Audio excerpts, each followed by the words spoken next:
बेटी के कन्यादान के गीत रोल के सुनाओ तनी सुनी लोगी। अरे मारवा के चकमके हे पापा खरही के हे ओतावा। अरे मारवा के चकमके हे पापा खरही के हे ओतावा। अरे बैठिले अपन हे पापा दान करे हे धियावा।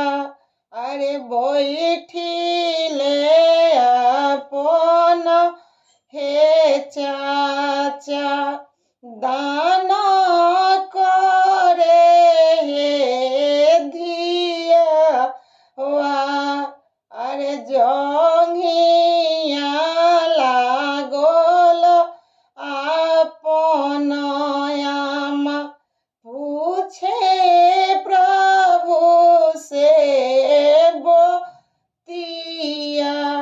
अरे जंघिया लागल आपन चाची पूछे स्वामी से बतिया।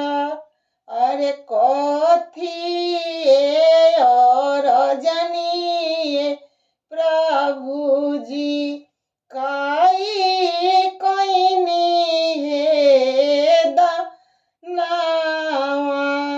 अरे सोनावा और जनी ए धनिया रूपे कईनी हो दानावा। अरे जांघी तर के जनमल दुलारी बेटी से हो कईनी हो दानावा।